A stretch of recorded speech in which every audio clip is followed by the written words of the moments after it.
mais réglementée. Donc j'appelle le ministre de l'Agriculture du Sénégal, le docteur Mabouba.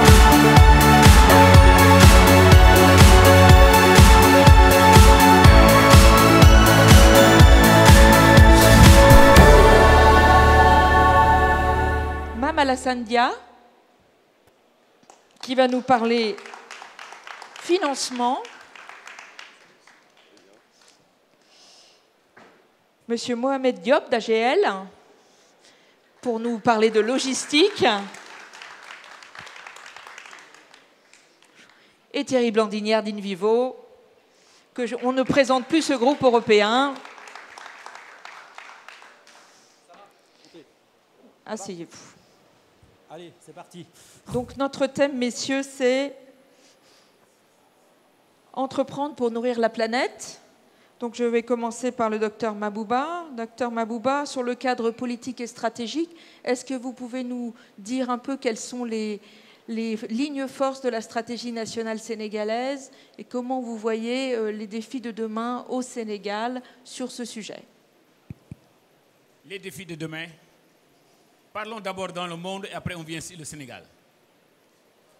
Le monde aujourd'hui, c'est 8,3 milliards de personnes.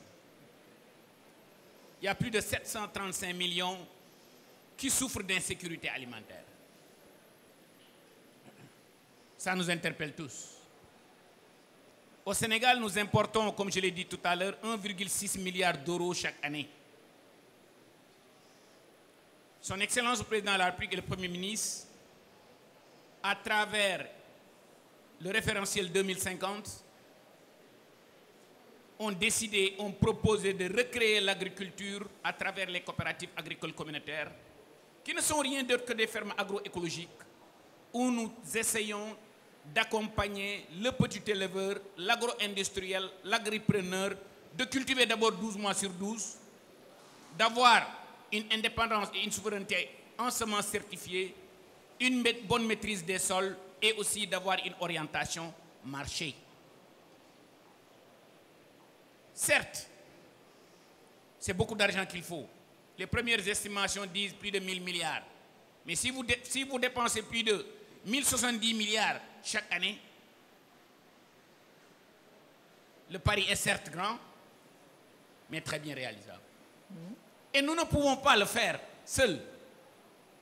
Raison pour laquelle cette idée de co-industrialisation, de cofinancement, comme mon ami et frère M. Ismaël Nabel l'a dit, c'est exactement ce qu'il faut faire. Il faut former l'agriculture, il faut le formaliser, l'accompagner par des financements, l'accompagner par la transformation et aussi réguler la commercialisation. C'est ce que j'appelle 3 FTC. La petite agriculture, l'agriculture familiale pour nourrir, l'agro-industrie pour accélérer. C'est exactement ce que nous comptons faire. Et aujourd'hui, je me réjouis d'avoir Madame la déléguée générale de l'ADER dans la salle pour vous dire combien, avec ces outils de financement, la Banque agricole, la BNDE, la BPI, les banques locales, la plateforme pour financer l'agriculture, elle est là. Mais est-ce que les banquiers osent financer l'agriculture? Peut-être une grande question. En tout cas, à travers l'agriculture et l'élevage, M. Dr Bagoré l'a montré, c'est difficile, mais c'est faisable. En tout cas, le gouvernement est prêt à accompagner, le gouvernement est très prêt à travailler avec le secteur privé, les banques locales sont prêtes à accompagner, les banques de développement, BPI est prêt à accompagner.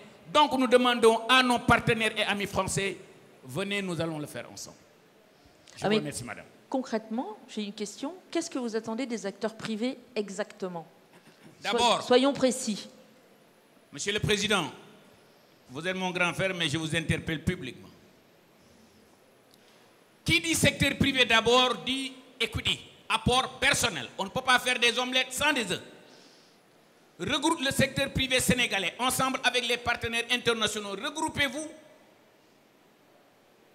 Choisissez les secteurs d'activité sur lesquels vous voulez intervenir. Je presse pour ma propre chapelle. Venez d'abord l'agriculture et l'élevage. Les terres, c'est problématique de donner des terres à des étrangers. On va structurer comment le faire. On peut délibérer au nom des communautés. Avec l'appui du gouvernement, on émet des baux agricoles. On loue les terres au projet et on déroule. Donc, le secteur privé, accumulation des prix, les banques de développement, senior dette, crédit export, les deux parties, co-industrialisation, transfert de compétences, transfert d'expertise, capacity building, c'est exactement ce qu'on nous attend du secteur privé. Mais la bonne nouvelle, c'est quoi? L'opportunité, elle est là. Et c'est maintenant.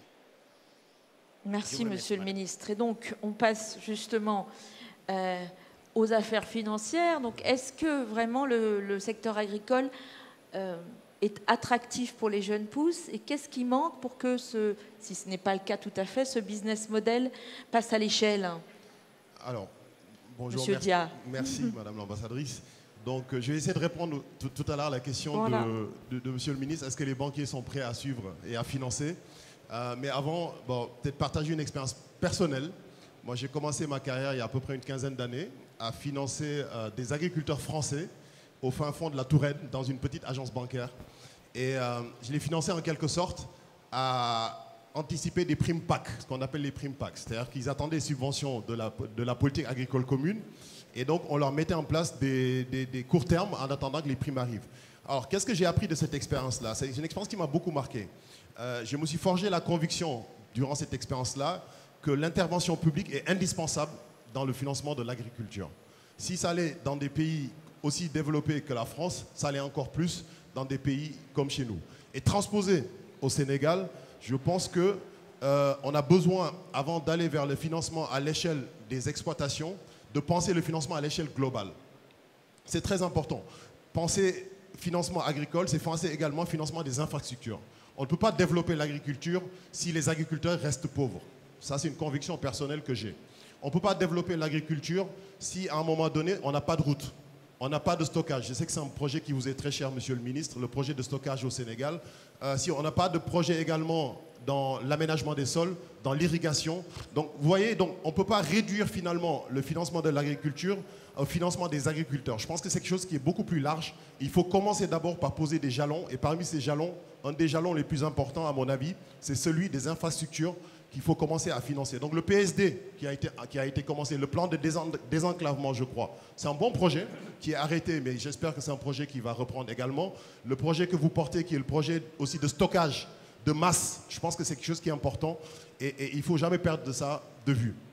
Ça, c'est de façon un peu plus macro. Si j'arrive à une échelle un peu plus de l'exploitation agricole, on va dire, il y a deux sujets pour moi. La première conviction que j'ai, c'est qu'il faut que les Africains arrêtent de penser que les miracles vont venir de l'extérieur. Il faut qu'on se prenne en main d'abord. Et parce qu'on s'est pris en main, les autres pourront venir aussi nous accompagner dans notre chemin. Et donc, la question du volume est fondamentale. Du volume de financement. En gros, c'est est-ce qu'on a suffisamment de financement pour porter nos ambitions agricoles? Et moi, il y a un chiffre que j'ai appris récemment qui m'a beaucoup frappé. Il y a 2000 milliards, je dis bien 2000 milliards d'argent d'épargne africaine qui sont logés dans des fonds de pension, dans des outils financiers différents et qui sont investis à l'étranger. 2000 milliards, c'est énorme. Si on rapatriait ne serait-ce que 10%, 15% de ces 2000 milliards de dollars, pardon, 2000 milliards de dollars, et qu'on trouvait des mécanismes de garantie pour que cet argent-là revienne en Afrique, voilà des sous pour pouvoir faire du financement des infrastructures, voilà des sous pour pouvoir faire des financements des routes, de la santé, de l'éducation et autres. Ça, c'est un premier point. Un deuxième point également qu'on peut explorer ensemble. Moi, je suis toujours surpris de ne pas voir ce que j'appelle un peu des livrets de développement agricole. Je pense que l'épargne populaire, l'épargne du grand public doit pouvoir être mobilisée pour financer l'agriculture, pour financer le développement rural. Et ça suppose des mécanismes d'incitation fiscale au niveau du gouvernement. Par exemple, je profite de vous avoir avec nous pour insister là-dessus, pour pouvoir aussi flécher cette épargne vers le développement rural. Donc il y a beaucoup d'argent autour de ça. Troisième élément, c'est de trouver également des mécanismes de garantie, parce que les banquiers, pour répondre à votre question, considèrent que l'agriculture est risquée. Et ce n'est pas vrai qu'en Afrique, c'est vrai partout. Moi, j'ai fait de la banque à l'étranger, au Sénégal, en Afrique, dans d'autres pays africains également, et c'est toujours la même rengaine. Et donc, du coup, il faut qu'à un moment donné, le pouvoir public prenne aussi ses responsabilités pour amener des mécanismes de garantie qui peuvent permettre aux banquiers d'y aller. Donc ça, c'est le premier point. Je vais finir sur un dernier point. Donc le sujet du volume, pour moi, il est fondamental. Est-ce qu'on a suffisamment de financement pour pouvoir adresser le problème qui se pose à nous? Le second sujet, à mon avis, c'est le sujet de la qualité du financement.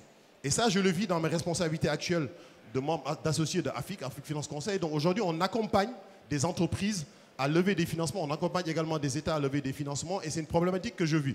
Donc il y a 15 ans, je vivais une autre problématique. Aujourd'hui, la problématique a évolué. Mais c'est toujours la même. C'est trouver des financements. Et là-dessus, la qualité des financements n'est pas toujours adaptée, pour être honnête. C'est-à-dire qu'on regarde le financement, le banquier, le bailleur international, regarde le financier sous son prisme de risque, de banquier, de pur banquier, et ne le regarde pas à l'échelle de l'entrepreneur et des besoins de l'entrepreneur. Et ça, c'est problématique parce que ça donne des financements qui ne sont pas adaptés, avec des durées, des maturités qui ne sont pas adaptées. Là, on doit financer un financement sur 15 ans. On le fait sur 3 ans, 5 ans, 6 ans. Ce n'est pas suffisant. Au contraire même, on a un effet néfaste puisque ça remet en cause le projet. Ça, c'est quelque chose que j'ai vécu, en l'occurrence des projets qu'on est en train de restructurer actuellement. Donc, c'est quelque chose qu'on vit. Les maturités ne sont pas parfois adaptées. Le taux est parfois rédhibitoire. Et les différés ne sont pas adaptés. Bon, on peut vraiment parler de ça, mais je pense que, et je vais passer la parole, au-delà du volume, il faut vraiment qu'on remette au centre cette question de qualité des financements parce que le problème, c'est que quelques années après, les projets sont mis en danger et puis on se retrouve à les restructurer. Donc voilà un peu ce que je voulais rapporter là-dessus. D'accord, et en ce qui concerne la qualité des financements, quelles seraient les recommandations que vous mettriez en avant? Qu'on peut donner. Alors je vais prendre du coup ma casquette on va dire, de banquier. Donc quand on finance, l'objectif c'est de retrouver son argent. Et donc du coup ce qu'on apprécie c'est le risque. Et donc aujourd'hui intrinsèquement on sait que l'agriculture est porteuse de risque, ne serait-ce que le risque climatique, et donc c'est là où encore une fois j'appelle de mes voeux l'intervention publique. C'est-à-dire qu'on doit pouvoir avoir des mécanismes de garantie. Pourquoi pas le FONGIP agricole? C'est-à-dire qu'aujourd'hui on a un fonds de garantie des investissements au Sénégal de manière globale. Mais je pense qu'on devrait peut-être avoir un FONGIP agricole. Ça permettrait à des banques de prendre un peu plus de risques sur des secteurs comme l'agriculture, comme l'agro-industrie, pour pouvoir également financer ça. Et donc, je pense qu'il faut qu'on mette en place des mécanismes d'assurance aussi agricole, je pense. Ça existe dans d'autres pays, l'assurance rendement, l'assurance climatique.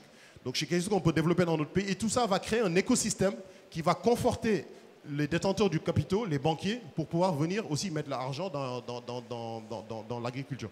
Donc on voit bien que c'est un triptyque, en quelque sorte, entre la banque, le financeur, les pouvoirs publics, parce qu'on est dans un secteur qui est particulier, parce que nourrir les gens, je pense que c'est la priorité de tout gouvernement.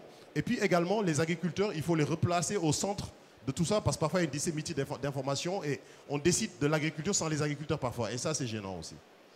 Justement, le deuxième groupe européen céréalier InVivo, comment vous voyez la structuration de filières agro-industrielles en Afrique, au Sénégal, et qu'est-ce qui vous intéresse, vous, en Afrique de l'Ouest? Bon, d'abord, bonjour à tous. Moi, je suis ravi d'être là parce que je ressens beaucoup d'énergie. Ça nous manque en France aujourd'hui.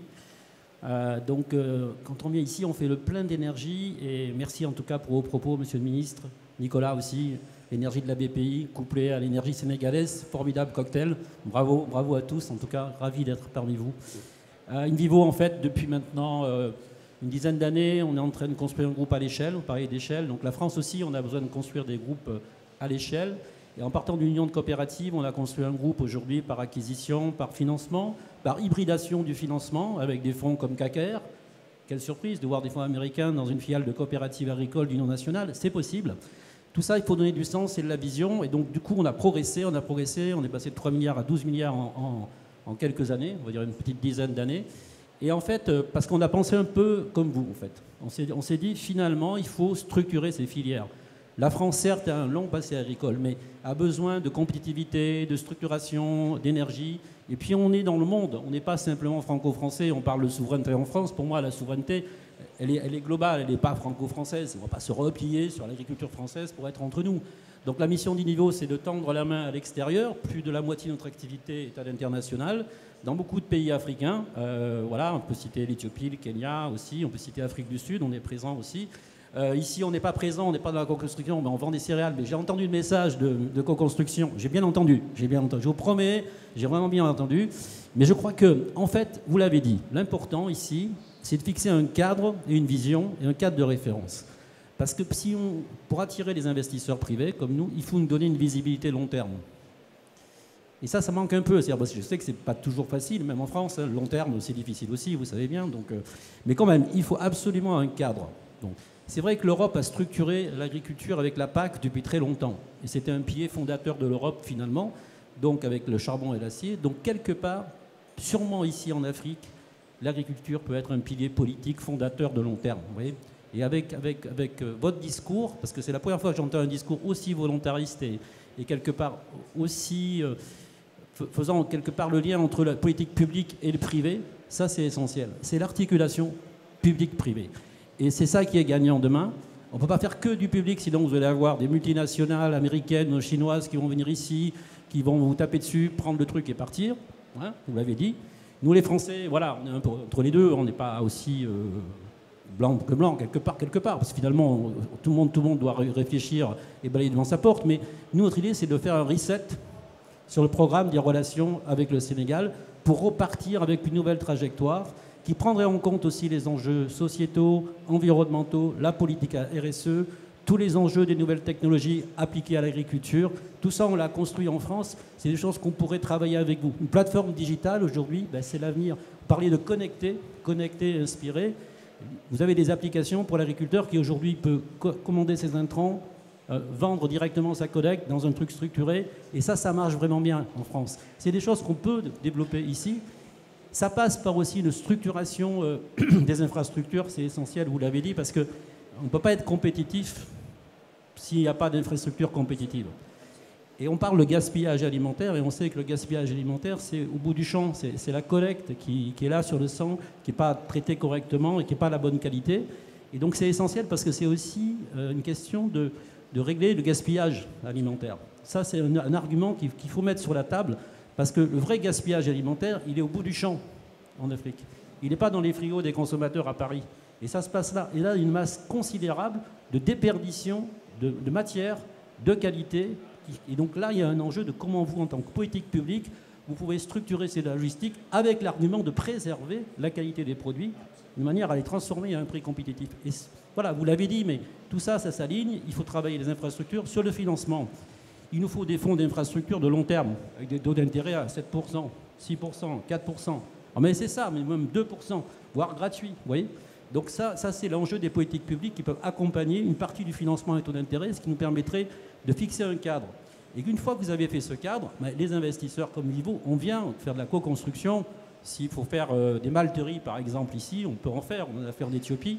On peut travailler sur des malteries. On peut réfléchir à structurer l'amont sur de l'orge brassicole dans certaines régions, avec un premium payé à l'agriculteur parce qu'on aura des produits de qualité par rapport à une filière de qualité.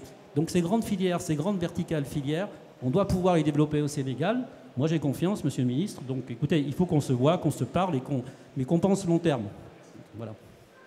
Merci. Donc, ça veut dire que dans quelques années, on aura des produits agricoles produits au Sénégal dans les supermarchés français ? Oui.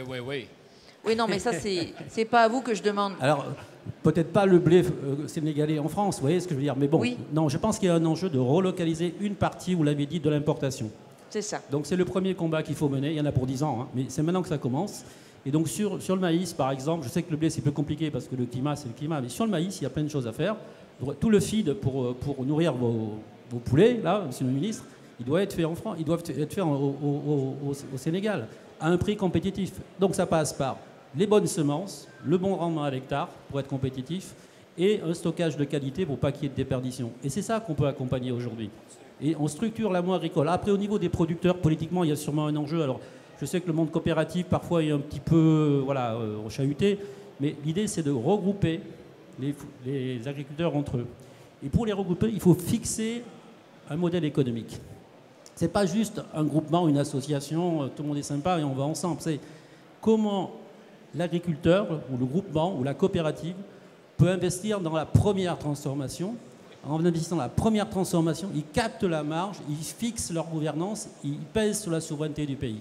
Ils reprennent le contrôle, en fait. Vous voyez ? Et ça, c'est important. Je pense que vous pouvez le faire, Monsieur le Ministre. Vous contrôlez ces politiques, vous avez tous les agriculteurs, vous les structurez, vous leur faites investir avec vous dans des silos, stockage, première transformation, séchoir de maïs, etc. Vous partagez les investissements et le résultat, et vous vendez après à la filière. Et là, vous avez une clé incroyable. Et donc, une fois qu'on a produit, il faut transporter. Il faut transporter dans des bonnes conditions, il faut transporter jusqu'au consommateur. Donc vous êtes avec AGL aux avant-postes, Monsieur Diop, de tous ces sujets de logistique. Comment vous voyez un peu l'écosystème agricole et quels sont les défis auxquels vous faites face? Merci, Excellence. Bonjour à tout le monde. J'ai suivi attentivement les interventions brillantes des uns et des autres. Je vais enchaîner avec la dernière proposition de Monsieur le ministre qui défend avec admiration et conviction la carte Sénégal à l'étranger. Lorsque la production est faite, la bonne nouvelle, c'est que nous atteignons des standards internationaux. Malheureusement, Monsieur le ministre, on perd 30 à 40% au bord des champs. AGL, c'est membre du groupe MSC, le premier armateur mondial. Récemment, on a fait accoster des bateaux de 25 000 conteneurs au niveau des ports africains. C'est l'équivalent d'un stade de football. C'est impressionnant. Ça veut dire que les infrastructures portières sont aux normes. Mais le défi dans notre domaine, la compétitivité, ça va se passer à terre. En Afrique, il y a la ZLECAf, il y a le problème agricole aussi. La souveraineté alimentaire est la mère de toutes les souverainetés. Donc, on a décidé d'investir au niveau des entrepôts de stockage, Monsieur le ministre, auprès des champs. Ces entrepôts vont créer de l'emploi. Ces entrepôts vont permettre aussi les premiers conditionnements et surtout les normes de qualité. On est avancé sur des projets au Cameroun, au Kenya, dans d'autres pays. Mais je pense que votre brillante intervention dans différents fora ont séduit notre président, qui est un Africain de cœur, qui a vécu plus de 20 ans en Afrique. Je pense que les prochaines semaines, on sera au Sénégal pour voir avec vous qu'est-ce qu'on peut faire. Au-delà de cette partie, il y a la partie transport. Il faut des chemins de fer. Les chemins de fer est un axe lourd. Il faut du barging souvent, il faut des solutions innovantes et surtout beaucoup de digitalisation. Nous travaillons avec des start-up africaines au niveau d'Abidjan. On a monté le centre Yiri à Abidjan. Il y a des jeunes Sénégalais, des jeunes Ivoiriens, des Maliens qui y sont. Je pense que l'Afrique peut être fière de sa jeunesse. Ma crainte, c'est que la jeunesse fait preuve d'une maturité qui nous dépasse. Ça nous met la pression, il faut tenir compte. Lorsqu'on amène les produits dans les zones de transformation, Monsieur le ministre, nous ne croyons plus à l'échange des produits bruts. Il faut de la transformation. Nous avons décidé d'investir dans les zones économiques de transformation. Parce qu'au lieu de maudire l'obscurité, il faut allumer une bougie. Au Cameroun, on développe 1000 hectares. Dans les prochaines semaines, on verra l'APIX et le port de Dakar pour voir ce qu'on peut faire ici avec des partenaires sénégalais. Le local content est un passage obligé.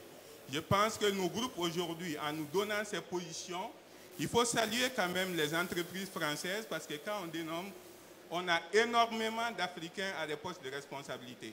80% de nos managers dans le groupe AGL sont des Africains et la majeure partie sont des Sénégalais. Moi, je suis Saint-Lusien, né au Mali, donc nous défendons aussi les positions de nos pays. Donc, à partir de là, on peut après amener les produits dans les zones de consommation avec les supermarchés, le dernier kilomètre, avec des start-up comme Bambalo qui font un excellent travail ou Gozès au Togo. Je pense que nous invitons tout le monde à prendre l'Afrique comme un bon défi. L'Afrique n'est pas un risque, l'Afrique est une opportunité. 90% de la main-d'œuvre demain sera africaine. On particularise souvent les risques africains, alors qu'en Afrique aussi, on a les meilleures rentabilités. Nous y croyons, nous invitons d'autres à venir. Nous ne voulons pas être une oasis au milieu du désert. Nous voulons que des Chinois viennent, des Turcs viennent, que des Sénégalais soient au centre, que des Africains soient au centre. L'Afrique de demain, nous y croyons. C'est notre conviction, c'est notre religion. Et nous ferons ensemble que l'Afrique soit au rendez-vous des concerts des nations. Je vous remercie. Merci. Et donc, on est parfait en termes de temps. Donc, vous aurez 2 phrases au lieu d'une. Si vous aviez une phrase ou un mot, donc je dirais 2 phrases parce que je vous connais, pour quel levier vous actionnerez pour que l'Afrique demain nourrisse la planète? 2 phrases, hein? Je dirais 2 mots. Ah non, 2 mots, c'est pas assez long. 2 phrases. D'abord, c'est co-industrialisation et cofinancement. Une petite histoire. Une petite PME française, à une trentaine de kilomètres de Toulouse, Intérêt France. J'ai jamais fait du poulet. Ils m'ont pris la main. Pendant 5 ans, on a fait un bon compagnonnage pour coproduire, co-industrialiser et cofinancer avec la BPI. Aujourd'hui, nous représentons le plus grand producteur de poulet de chair au Sénégal. Pour parler de transformation, ils m'ont dit non, maintenant que vous savez produire des poulets, il faut les transformer. On est en train de construire un abattoir industriel de 20 000 poulets jour. Après, quand j'ai vu toutes les importations, tous les problèmes d'eux, ils m'ont dit non, non, monsieur le ministre, il faut commencer à aussi produire des œufs à couver. Avec Proparco, l'Agence France de développement, Ecobank, la BND, la Banque agricole, on est en train de produire 14 millions d'œufs à couver sur les 80 millions que nous importons. Pour vous dire, c'est bel et bien possible cette co-industrialisation. Pour vous dire, c'est bel et bien possible ces cofinancements. Pour vous dire, not only avec les Africains, mais together. Niofar. Bien, Monsieur Dia. Du point de vue du financier et de l'investisseur. Oui, alors du coup, je vais paraphraser Nicolas Dufour et je pense que comme pour les entrepreneurs, je pense qu'il faut replacer les agriculteurs au centre des projets. Et parce qu'on a trop tendance en fait à faire de la stratégie, à faire des réflexions sans les associer, alors que c'est les premières parties prenantes. Donc replacer les agriculteurs au cœur de nos politiques publiques et les solliciter systématiquement, je pense que ça c'est un point qui est important. Et puis après, ça a été dit, je dirais du coup 2 mots, une vision qui est claire, qui est affirmée, qui est partagée, et derrière une structuration. Et le mot structuration englobe tout, puisque c'est l'exécution qu'il y a derrière pour pouvoir atteindre les objectifs. Merci. Monsieur Blandinière. Alors, inspirant, connexion, audace, c'est ça? Voilà, c'est ça votre image, monsieur le ministre. Moi, je suis ravi de vous avoir rencontré parce que vous avez une vision économique et c'est essentiel. Moi, je reviens sur ce point public-privé. C'est essentiel. La BPI, c'est ça, public-privé. On parle d'entrepreneuriat, d'une banque publique. Donc, c'est ça, en fait, l'hybridation. On aime bien le mot hybridation en agriculture. L'hybridation, c'est essentiel. Et nous, on fonctionne comme ça, en France. Union de coopératives, investissement public et privé, au service de la création de valeur pour le revenu de l'agriculteur. Parce que si l'agriculteur n'a pas de revenu, il n'y a plus d'agriculteur. S'il n'y a pas d'agriculteur, il n'y a pas d'agriculture. Donc, stabiliser le socle. Organiser les groupements de producteurs. Renvoyer aussi des dividendes par des systèmes de ristourne de prix à vos agriculteurs pour les inciter à rentrer dans les contrats filières. Contractualiser sur 5 ans, 10 ans, les investissements des bâtiments financés sur 10 ans avec une marge garantie qui fait que le banquier va dire « Ok, je finance ». Tout ça, c'est des leviers qu'on peut activer ici au Sénégal. Et en tout cas, vous avez, comme on dit, l'état d'esprit, le mindset pour le faire. Donc, félicitations, monsieur le ministre, et à le Sénégal. Merci. Monsieur Diop. Merci, ambassadeur, l'ambassadrice. Je dirais tout simplement plus de pragmatisme. Allons vite, le temps nous est compté. Profitons de l'opportunité de la ZLECAf. Mais plus de pragmatisme, pas de visa entre les pays africains, libre circulation des personnes et des hommes. La digitalisation est une opportunité exceptionnelle et voyons l'Afrique comme une opportunité exceptionnelle. Nous avons investi, nous gagnons, nous croyons en l'Afrique, mais l'Afrique de demain se fera avec les Africains, pour les Africains, et il faut s'inscrire directement dans la vision des autorités africaines, qui est brillante, qui est claire, qui est limpide. J'ai vu le ministre guinéen présenter avec brio la Guinée. Nous croyons en Afrique parce qu'on gagne sa vie en Afrique, parce que l'Afrique est un continent merveilleux. Vous faites des affaires, mais il y a l'humanisme vrai, il y a la solidarité active, et que Dieu bénisse l'Afrique, que Dieu bénisse le Sénégal. Merci beaucoup. Merci à tous. Je crois que vous avez amplement démontré que l'agriculture, c'est un défi pour le futur, hein, qu'il faut donc de la co-construction, de la structuration centrée sur l'agriculteur, des financements publics-privés et une sorte d'organisation des agriculteurs. Et une foi en l'avenir. Je pense que c'est toute la philosophie de cette réunion aujourd'hui, de cette rencontre, la foi dans l'avenir et la capacité de travailler ensemble entre le Sénégal et la France, mais pas seulement, aussi la Guinée, monsieur le ministre, et tous ceux qui voudront travailler à ce chantier qui est le développement de l'agriculture en Afrique. Et je vous remercie. Et je note que nous avons 2 minutes 57 d'avance. Bravo. Ouais.